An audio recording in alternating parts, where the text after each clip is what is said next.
welcome to a special edition of Revive Mind Conversations. Today we will have a clinical roundtable to discuss mental health and strategies towards managing suffering.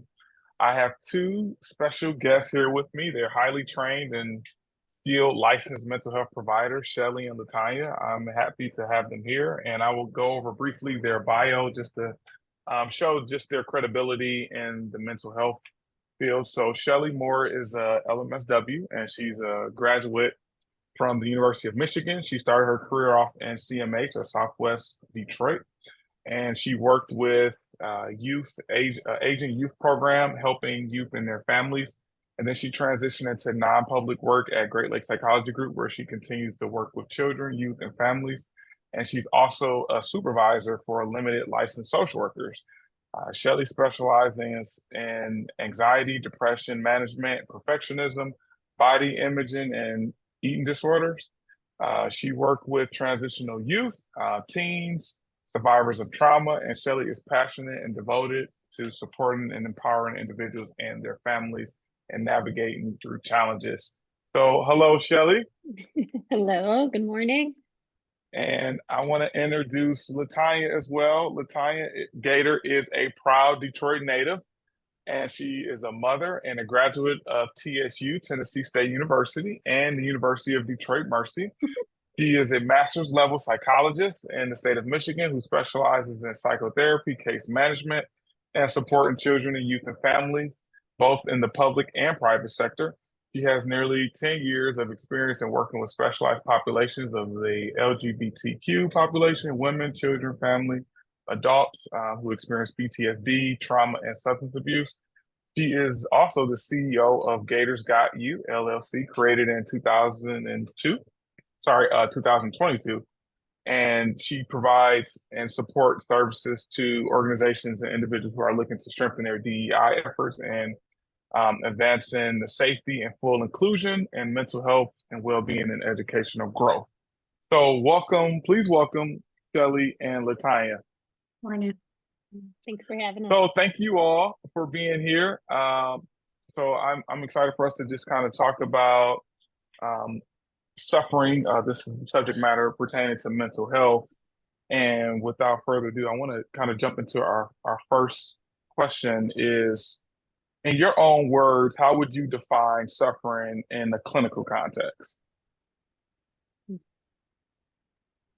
Stella, you want to go first, or you want me to take it? Go for it. Okay.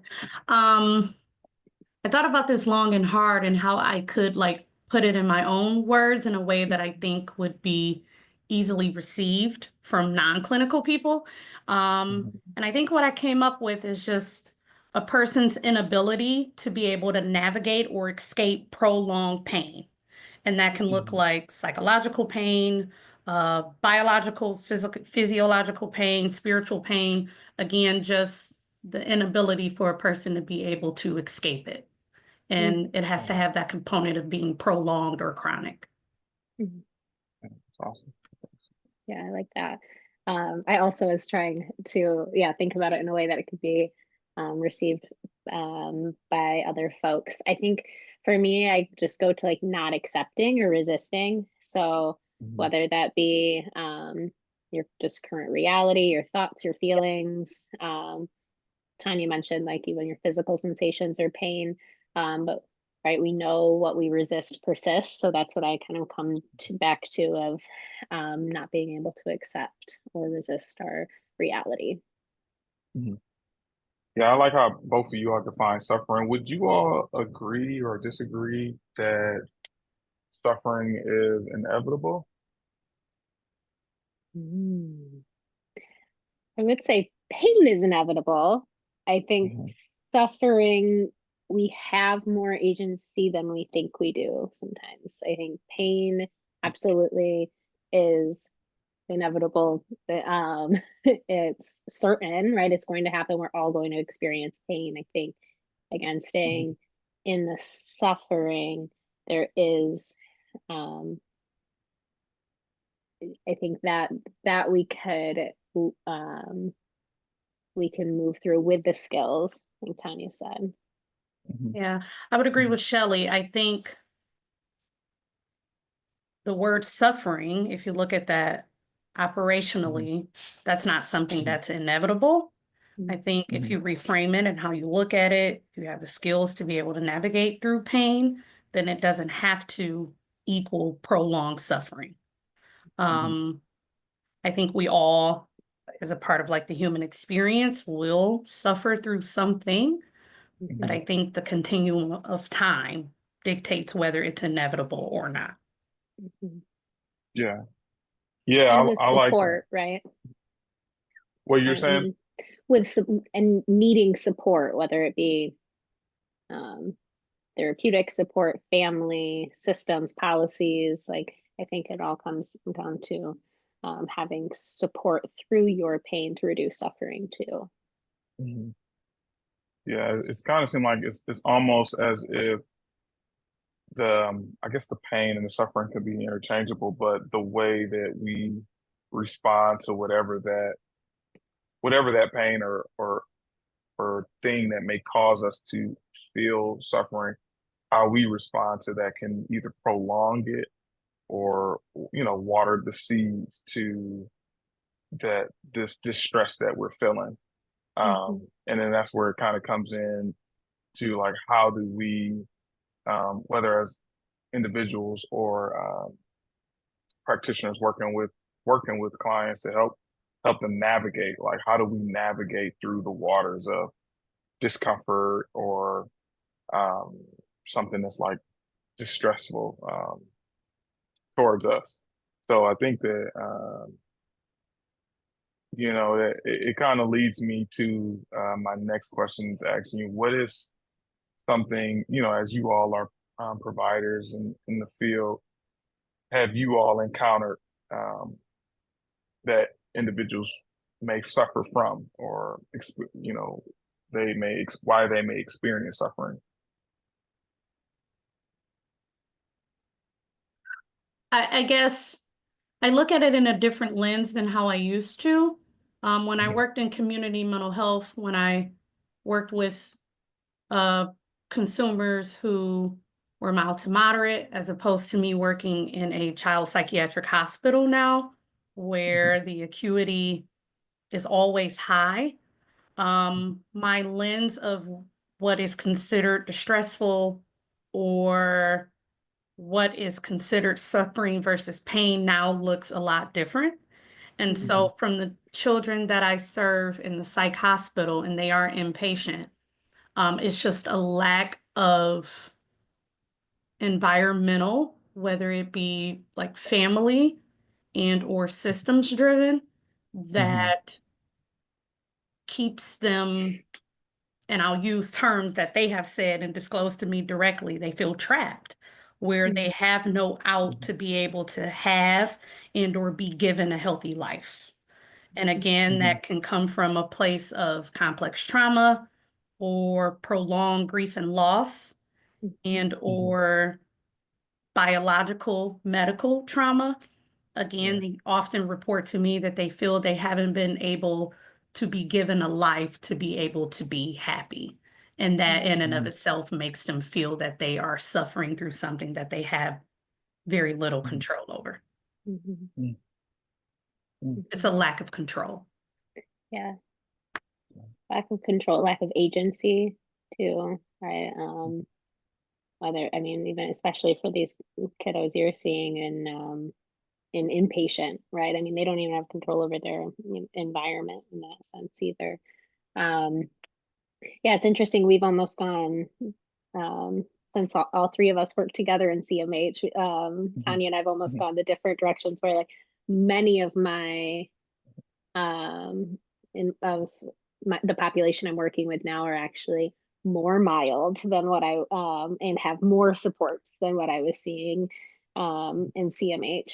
And so I think the common encounters of suffering I'm seeing again comes from the resisting distress, whether it be just Tanya mentioned like grief and loss, broken hearts. I think that's a big one again, whether that's a romantic partner, losing a family member, just their season of life changing and a lot of grief around that.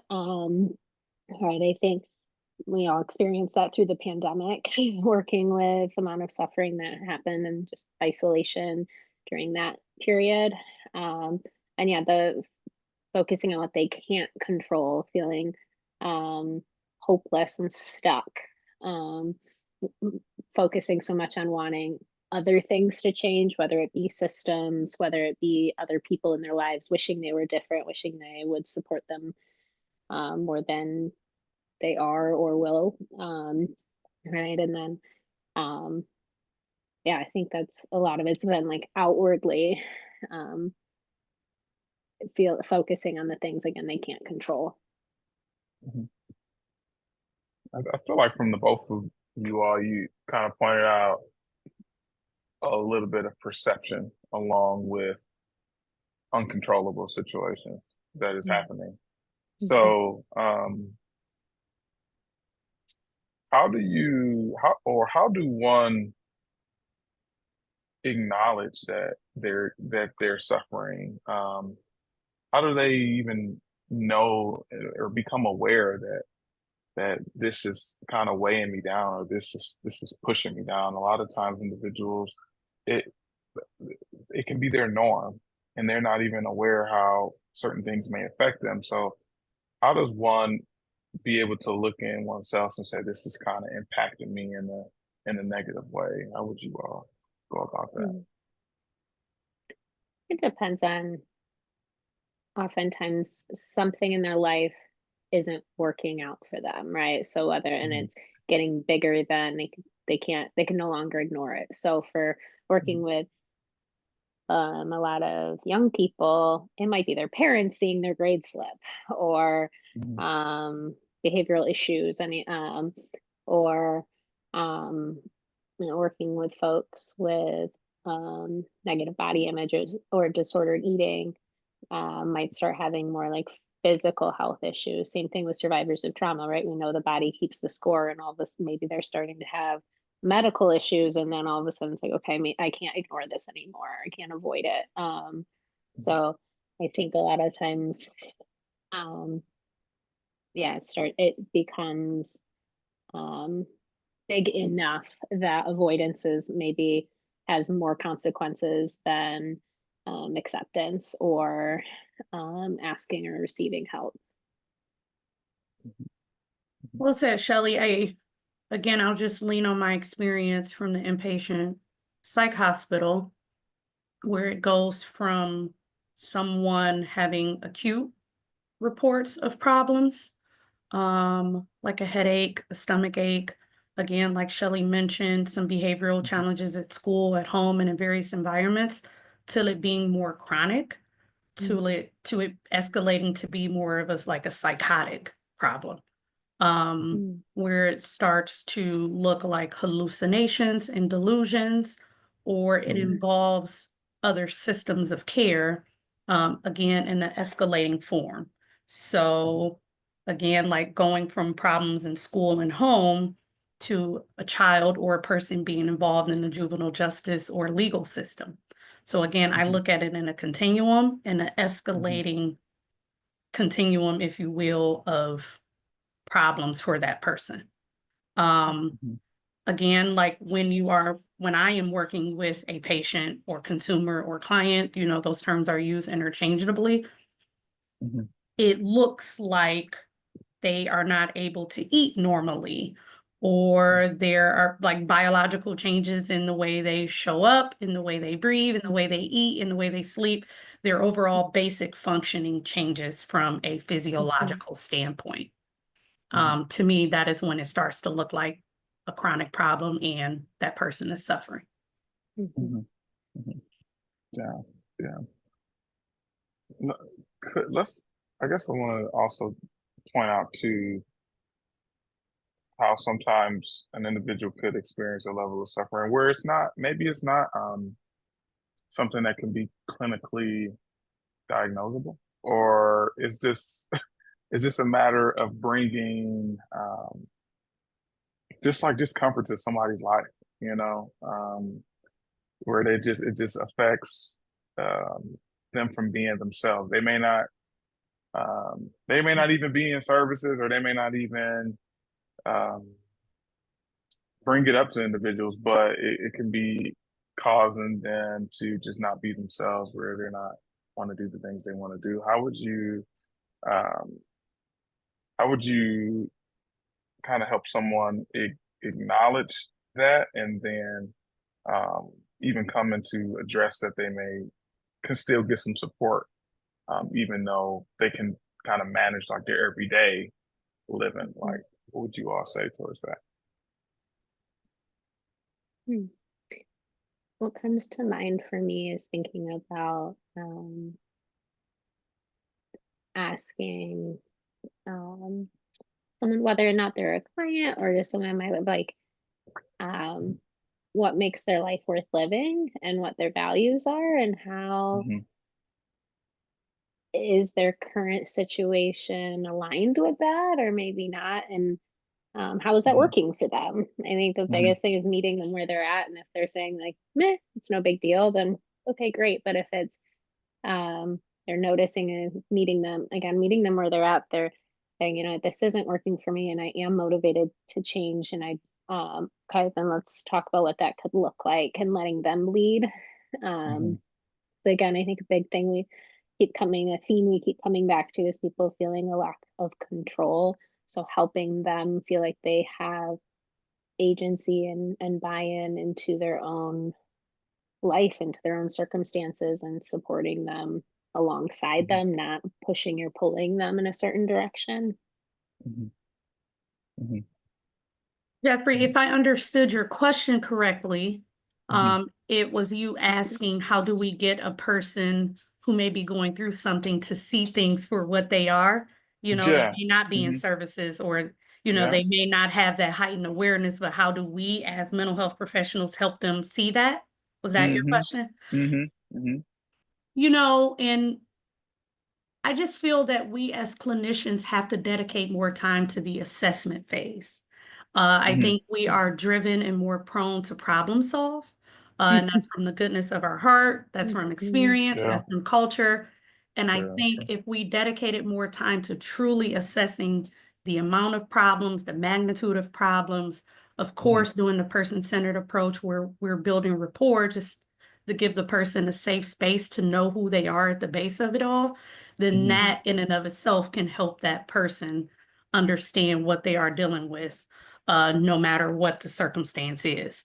So I think that's how I can say that in summary. If we spend a lot of time, as much time as we need, and I know we don't always have that luxury of time to truly assess what's happening, then that consumer, client, patient can really know what's happening through the education and lens of us, and of course, us managing our biases and doing that work. Yeah. That also leads me to think just that we as individuals, we just got to really be in tune to what's going on within, like what we're feeling.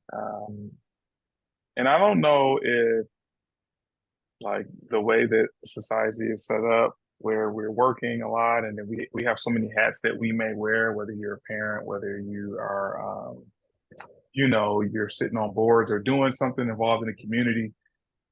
We can just be doing a lot of things, but becoming aware, paying attention of what are we feeling inside our body, even from a physical and emotional standpoint, is very important. And that's how I kind of feel like you can a lot of times, speaking of assessing, when we're assessing individuals, we have to bring out or point out some things that may be dropping an individual below baseline without them even knowing, because they're not paying attention to, hey, I'm not sleeping as much as I used to, or I'm not eating, or I have found myself doing more of this than I usually would do. So I think that a big part of, a big responsibility for us as humans is just to take time to be fully aware of, what's going on within us. And which I used to always talk about, like self-care, the difference between pampering and self-care,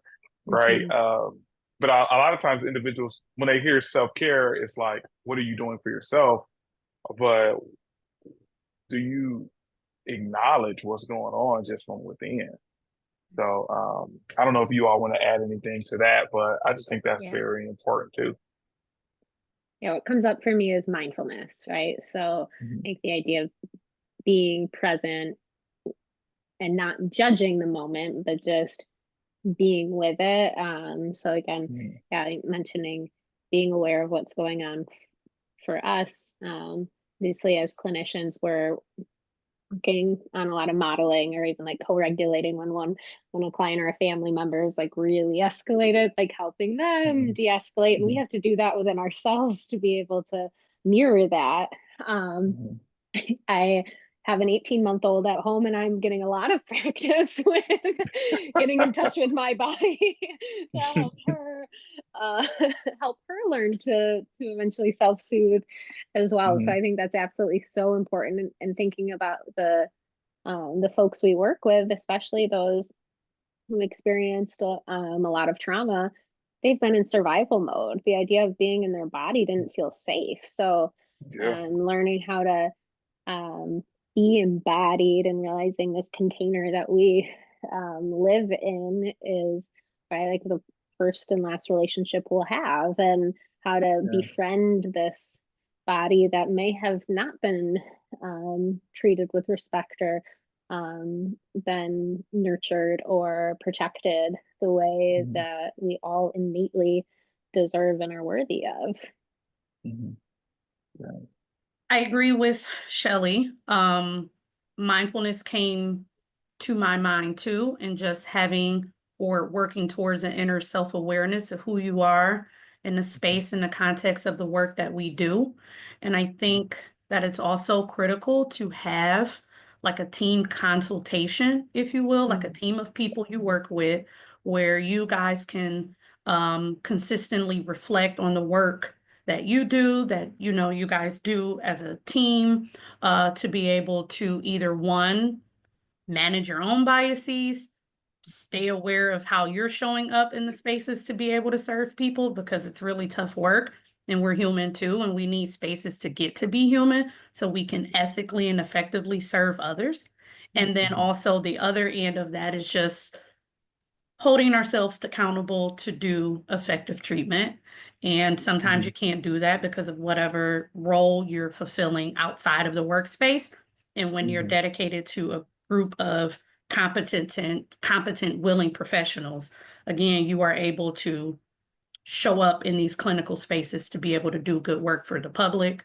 I think it's also the more systems you're a part of, like Shelley spoke of, whether you're a mom or a dad, if you're, juggling many different businesses, whatever it is that you're doing, a part of your church community, then you are more prone to have these different ways of thinking and lenses to be able to navigate. So I think on one end, it can broaden your perspective of how to effectively serve people. But again, on the other hand, it can fill you with a lot of different biases. And I say that a lot because I am one of those people who I navigate a lot of different spaces. I think this conversation is so healthy because some of them start to overlap, right? And even when you feel that you are doing honest, good work, sometimes you really don't know until other people put you to the test. Yeah.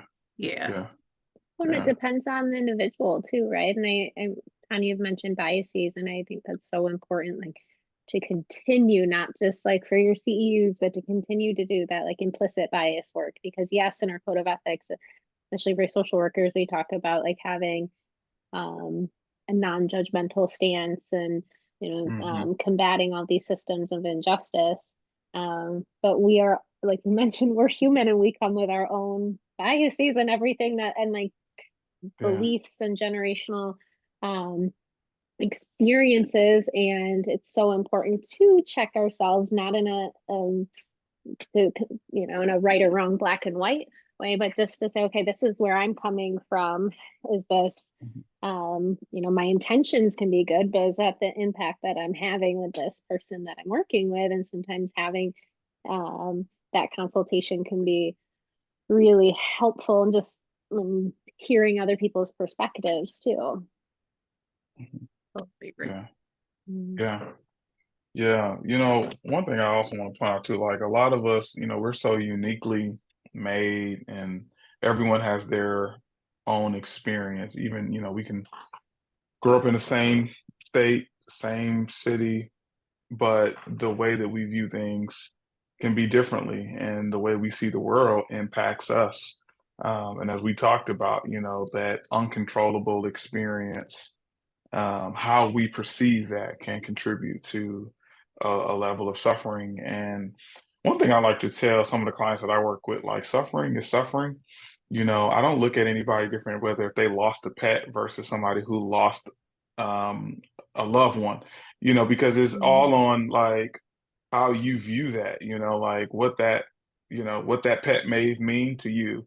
Now, for someone who's not a pet lover, they may not understand it, but someone say, "Hey, this person, this pet meant this. It was this. It was a support, and it's a level of suffering." But someone else who may not understand that, they could not think that that's suffering. So, a huge point to make on like we all are different and have different experiences, and that's why it's important to, as we talked about earlier, is like assessment, like, well, how did this impact the individual? And one thing we know about trauma is that it's not so much as what has happened as what our interpretation of what has happened to us in that situation and how we view ourselves in the world after that experience. So a lot of suffering or that we may experience can be connected to how we view it. And that's when we may need some help to have a different perspective on whatever it may be. But some of the things that someone, if you live long enough, you may experience is grief and loss. Grief and loss is a tough subject to tackle. And, you know, I know that there's a lot of things that you can know what not to say, which people need to spread more of. But like when someone loses an individual, I'm sure that we all could talk about how we may have responded when we lost someone, and I'm sure that it'll be different. So yeah, our perception is huge. So I do want to read something and then kind of get you all take on this.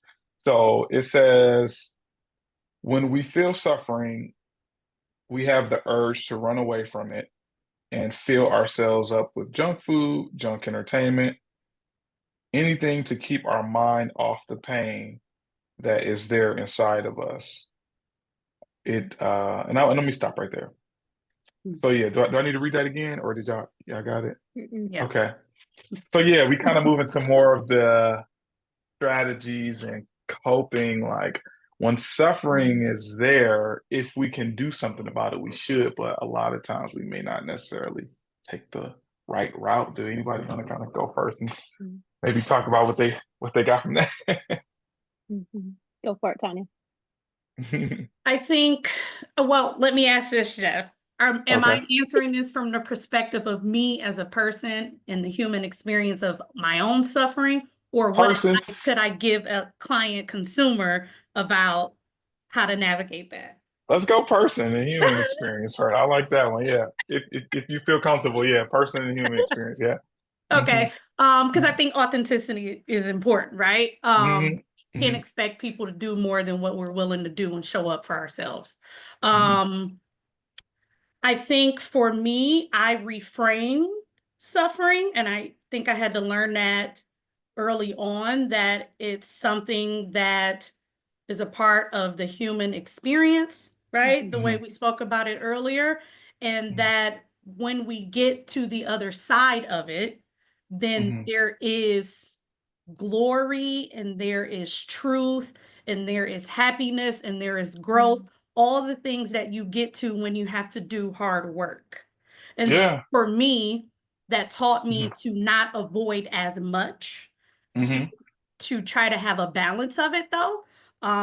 Sometimes you may need a Snickers to be able to get through a tough day, but if you're mindful that I can't eat 8 Snickers because I will have a cavity, then you will be able to put it down and do something else the next time you feel triggered.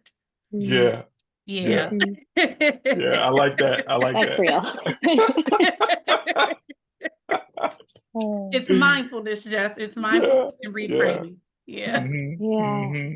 Hmm. Yeah, it comes down to like self-trust, right? I think is, Yeah. and again, like it, speaking at, yeah, as an individual in the human experience of like, it is sometimes self-protective to avoid, or self-protective to numb, or to Hmm. self like indulge in. Reese's would be mine. Hmm. um, and and we're not bad or weak or any of those negative words for being human. Um, Hmm. and I think something I am continuing to learn, right? Because we're all works in progress here, is like that self-compassion piece, that the shared humanity, we all experience this, and like we can Yeah. be kind and understanding and loving to Hmm. ourselves. Again, I think as a newer mom, that's something that's helped me a lot, is like seeing it through how I want my daughter to view herself. And it's like, ooh, I have to keep doing that work then too, for her Hmm. to see that, yeah, I can, we're going to experience grief, loss, hardship, and how we, that's inevitable, but how we treat ourselves, we have more agency through, and like being kinder and more nurturing to ourselves as we're going through those hard things. And if it's a bad day, let it be a bad day, but it doesn't mean it has to be a Yeah. bad life, right? Right. Yeah. That's Yeah. right. Giving Yeah. yourself grace. Yeah. Hmm. And extending grace to others, and it's such a Mm-hmm. Hmm. big theme, and I think Hmm. especially in today's times where everything is moving so fast and Yeah. changing so rapidly, and there's so much pressure to be this whole perfect person. Hmm. um, Hmm. Giving yourself grace to be able to say dialectically, this is tough stuff, and Hmm. what are you going to do about it? Mm-hmm. Right, and Yeah, that this is is Yeah, there it hard. happening is. from a This is place of hard, non-judgment. and I can do hard I things, can do right? hard Like, things. yeah. Yeah. Yep. And we as Mhm. clinicians can help people by Yeah. empowering them to know that. Yeah. Yeah. So I'm hearing acknowledgement and um action or accountability Got it. or Mm-hmm. responsiveness You at got the it. same time, because we don't want to be so like, all right, I gotta get to problem solving without being compassionate towards our experience, Mm-hmm. because I am hearing Mm-hmm. that we do need that, like, this is what I'm feeling, right? Yeah. And as you were talking, Latanya, I kind of was thinking like, suffering, and again, this is an opinion, it's not a bad thing, because um what what we can do with it if we choose to, right? Like, and even working out, right? When I'm exercising, it doesn't feel good. It doesn't, it doesn't, or the day after, really. Sometimes, Mm-hmm. when your legs are sore, you had a good workout, but something is happening and transforming in the body, right? I'm gaining strength, I'm gaining stamina, I'm growing or losing, whatever I'm trying to do. Mm-hmm. But it's something is happening, and I think even from a that's just a physical perspective, but from a mental and emotional perspective, like, how do we begin to just transform whatever is happening? But first, step one, acknowledge with a compassionate way. But Mm-hmm. then, what does this breed in me? It may birth compassion on others. Mm-hmm. It Mm-hmm. it may birth a fire to get out and do something, to protest, to take things into action. So I do feel like, um, there is a lot that we can do with our suffering, but it has to be handled in a very crafty way. Mm-hmm. Well said. Very Mm-hmm. crafty way. Yeah. I love Um, that. I love that Tanya brought up dialectics, because I think that I use both and language all the time, right? Like I can be mhm, healing and hopeful, right? Like, and allowing mhm, both. So that gets the part that Jeff was talking about, like validating where you are, and okay, what's next, right? So like the growing through what you're going through, kind of cliche, but is so true. So what am I going to learn from this? Yeah. And sometimes we don't know that until we're through it, right? The in between is so hard and painful and suffering. Yeah. And there's just so many different forms of, suffering. In other words, chronic pain, or whether it's, um, like you said, feeling trapped, or just, something that you just have no control over. And,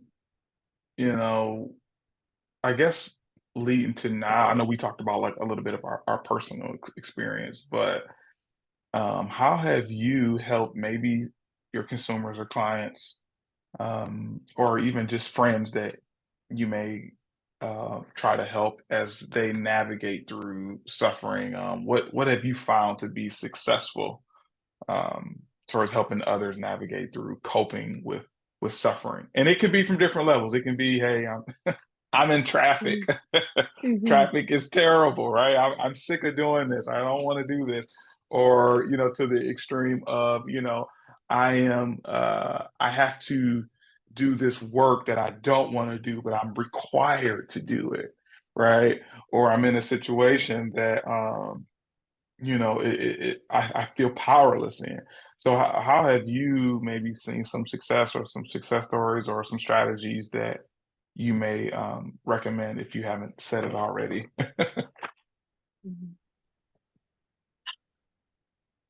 Well, I think once again, using the DBT, dialectical behavioral therapy lens, I often, once the assessment phase has been done, right? And we can move on to more of like a problem solving phase. One big skill is called like coping ahead, and it's creating, in a very realistic way, this life and these opportunities that you will be able to obtain if you are able to move from a place of where you are by doing that tough work. It's also a matter of, like, I work with kids, so using your imagination to be able to get there. There's so much life ahead of you. And I know it may feel in this moment, this is it. And in that moment, it is real, right? We don't have to deny that. But if you use your imagination to really embrace the things that you want in life, it creates that pathway for you to get it. And for myself, if you're being a dependable, dedicated, authentic therapist, you are able to put yourself in a position to be a vessel and working hand in hand with that person to be able to get there, as long as you are called to action and called to duty. I literally see it like that, like a soldier. Like, I am here to help you. We are going to get through this. I got your back. Yeah. We're in the trenches together. We're in the trenches together. Yeah. Oh, that was beautiful.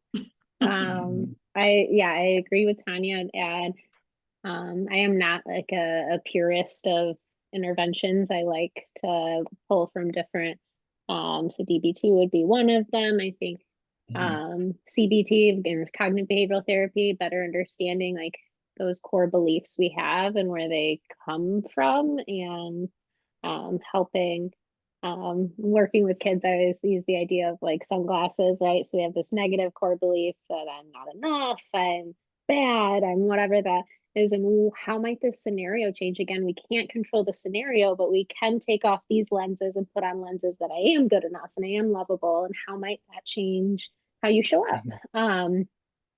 Again, going back to like acceptance commitment therapy. So thinking about our values and radical acceptance, the idea of acceptance is not agreement. And that's something I have to remind myself too. Like, you can not totally disagree with what's going on and it's not going to change it. So still accepting that it is, and then going to, what can I do about it? Right. So again, working with young people who feel helpless or like have no control, whether it be on a macro level, and recognize like they do have power, whether it be, Jeff mentioned, like going to protests or making a call, whether it be in their family system, what can they do to take care of themselves, using imagination, like Tanya said. So sometimes that's going to like a calm, safe place in your mind and getting super specific and creative around what that could be.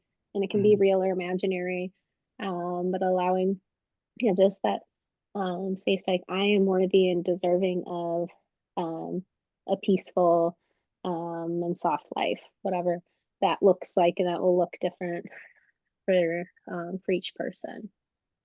Mm-hmm. Yeah. Yeah, I really, I mean, both of y'all point out some great things, but I think radical acceptance is huge for me too, especially when we're in a situation where it's like we literally have to just kind of wait till things align up, or we, it's out of our control. It's like I kind of like that's kind of my jam a little bit. Like I love to really like just help people to be patient, and like this is the mind frame we need to have to be successful while we wait, or because I've seen a lot of things where individuals are waiting on responses or things to go through from individuals that's in power, or a system to change, or a law, or it's just like, how do we help individuals to have their mindset waiting in a waiting stance that's beneficial towards them and not detrimental? Because I do believe we can make matters worse by the outlook we take, and I'm kind of sounding real CBT right now, but if we're watering it and we're ruminating on the worst case scenario, oh my gosh, that can really affect us. And one thing, which my mentor used to always say is like, if you're going to consider the worst case scenario, you got to consider the best. Like you can't just have one side of the coin. So you got to consider the best. So which one is going to make you feel better? In that waiting phase. So yeah, those are all good things. I also wanted to shift to like this secondary experience, whether you're witnessing somebody suffering. Now, you can be either a family member, or it can be a loved one, a partner, or it can be someone that you're working with. What would you say to the person that's watching someone suffer? Or experience, being a part of that from a secondary standpoint? First word that came to mind was reusing what Tanya said about grace. Give yourself and the person going through it grace, right? So we know about like secondary trauma or vicarious traumas, like sitting with someone, whether you're in this is in a workspace with your client, that can be really hard. But even in our personal lives, we're going through hard stuff. So I think it's just as important for the person witnessing it and sitting with it to also be taking care of ourselves. I know, professionally I can sit with things, but then in my personal life, I might jump right into the problem solving, fix it mode. And so going back to like, we are all human, self-compassion, trying to navigate this hard world. And we need support too. So whether that's with your own therapist, as clinicians, a lot of us do our own therapy work too, or just with friends or support, but having community and staying connected, because yeah, it's hard to witness people you love hurting or suffering. So yeah, just coming back to that, it's not a scarce, thinking about like having abundant mindset instead of like a scarcity mindset. There's enough self-compassion and love and grace to go around. So give yourself some too. What I would add to that is like the power of validation, Yeah. and not invalidating someone's experience. Even if you feel even if you've been through something similar, even if you've been through something that is the exact same, You can empathize with it, but truly validate what that person is going through. And also being honest. Like, this will not change in this moment. This is what it is, right? I think we as therapists, as Shelley said, and we've all said earlier, we rush into problem solving mode, and it's from a good, authentic place. Yeah. But sometimes it's out of all of our control, where we just have to sit with it. And it's a lot of power in that, especially if you're sitting with a person and they're not alone. Yeah. A big part of suffering in my clinical and personal experience is being alone and feeling that you don't have anyone to support you through it. So just the power of a therapist in their authentic self, sitting with the person who's suffering, again, powerful, impactful, and it helps them move from a place of this is what it is, hopeless, helplessness, to this is what I can do about it. Yeah, those are really good comments. And for me, I think that, and we've kind of echoed this a lot throughout the day, but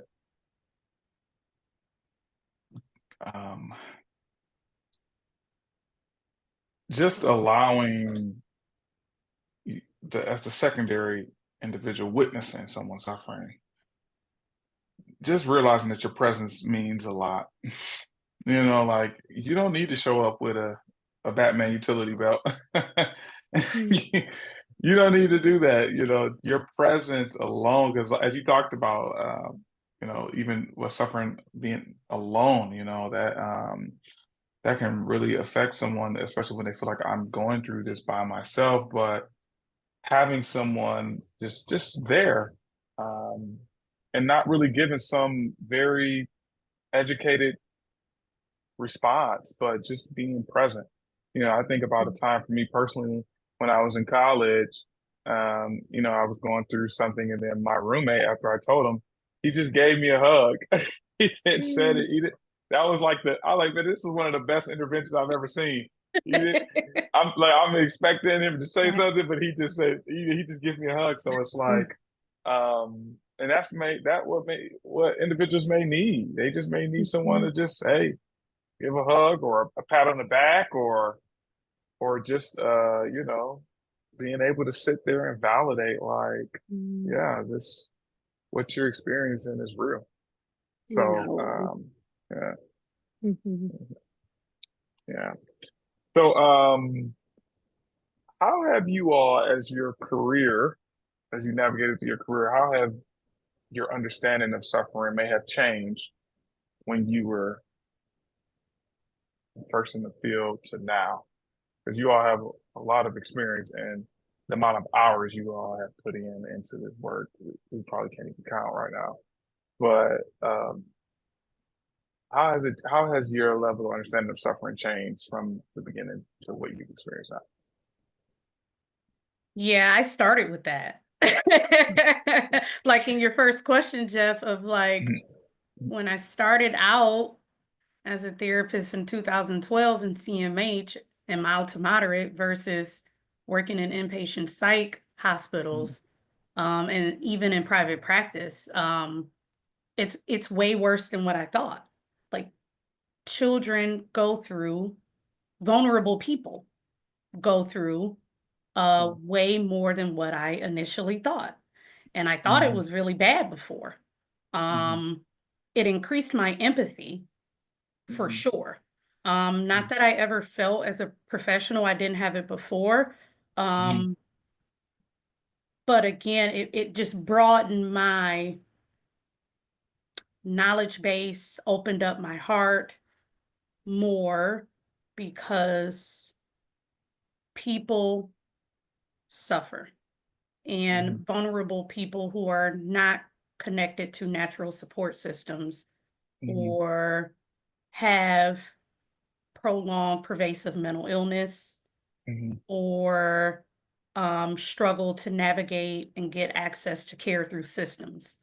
They have a really hard time knowing who they are, showing up in this world, feeling safe in this world, being able to create a life worth living. And so again, it put me in a position to want to do more, to learn more, to be more authentic and true to myself, to be able to serve those people. Yeah. I have also been thinking about this question a lot. So the answer is yes, my understanding of suffering has definitely changed. My approach to it has changed, I think. Looking back, yeah, starting so young in CMH and having to really, and again, this is a continual lifelong journey of understanding and checking my own privilege and my identities, but recognizing,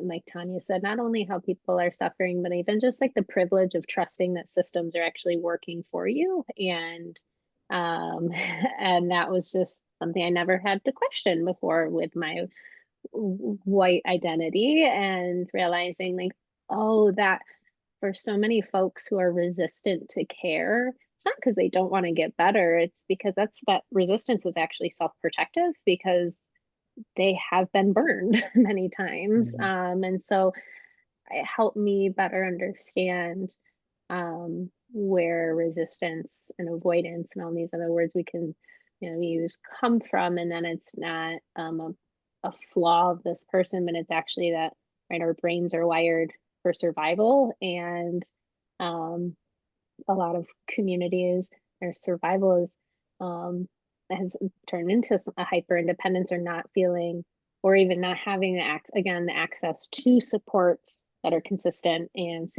Um, and so not only that, but then my approach to working with suffering too, I think I definitely came from this like grind culture perfectionist space, and recognizing, oh, that's actually part of white supremacy too. And like actually rest is resistance, and rest is essential. So supporting people, it's not just like working hard and wanting it. There's also like the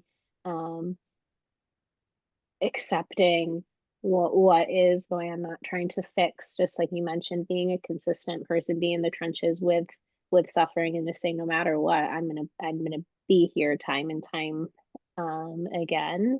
And yeah, I think holding space, and just again going back to like, yeah, you're not alone, right? Jeff, if I can add a little more to it, because it's a big part, and I even forgot about it. I went macro. Like I even no longer wanted to just be a one-to-one therapist. I wanted to be a part of the systems, Change the system. Of course, from a place of understanding first, even though I've been a part of it my whole life, we all are. But, I jumped into politics, and I still am to a large degree, to be able to create better access for the vulnerable populations from a systems perspective, whether it be changing policy or advocating for different policies, whether it be like at the school and educational level or at the mental health level.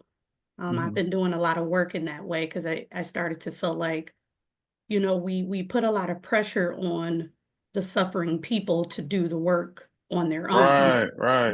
When it definitely should be a simultaneous work from the top down. Right. Yeah. The systems in Where's place. the accountability there? Yeah. Yeah. Yeah. I like that. Yeah.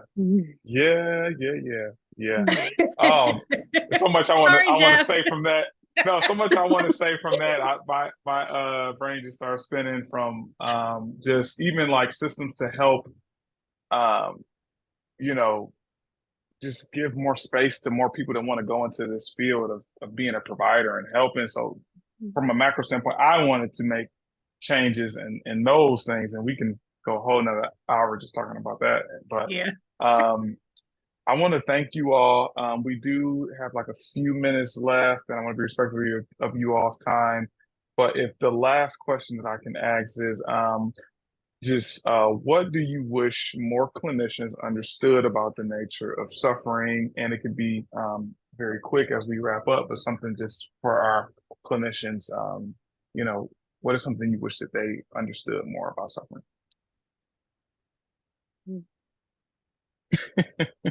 That we are all more alike than we are different, and we have more relatable experience than the opposite. And for those who have been fortunate enough, by whatever way you see fortune, to be able to get past it, if we reach back and do what you can to support those who are not where you are, everyone grows. Everybody grows. So again, I use that in the context of suffering. We do the work together. We'll all move forward. Yeah, we're stronger together than we are apart. Yeah.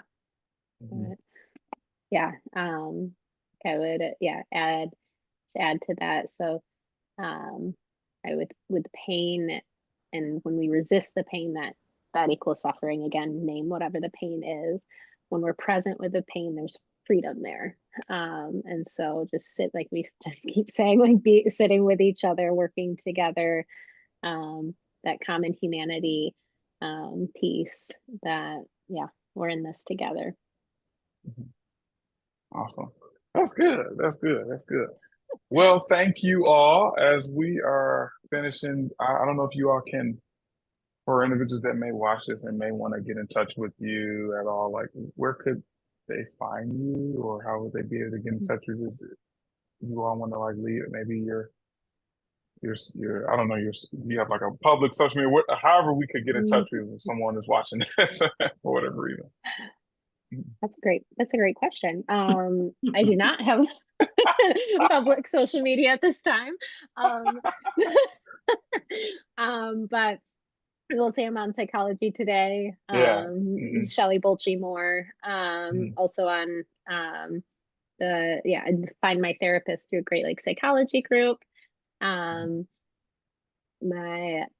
think those would be the best things. I need to work on a better answer for this. No, that's a good one. That's a good one. That's a good one. For me, I have quite a few. GatorsGotYou.com. So GATERSGOTYOU.com. If you are in need of some more or some like inpatient psychiatric support, GatorL@Michigan.gov. From those two, you should be able to reach me. I do have a public social media. It's just my name, Latanya Gator, and or my website, GatorsGotYou.com. All right. Well, thank you all. And this is going to wrap up our clinical roundtable on mental health and suffering. Thank you. Thank you. Bye.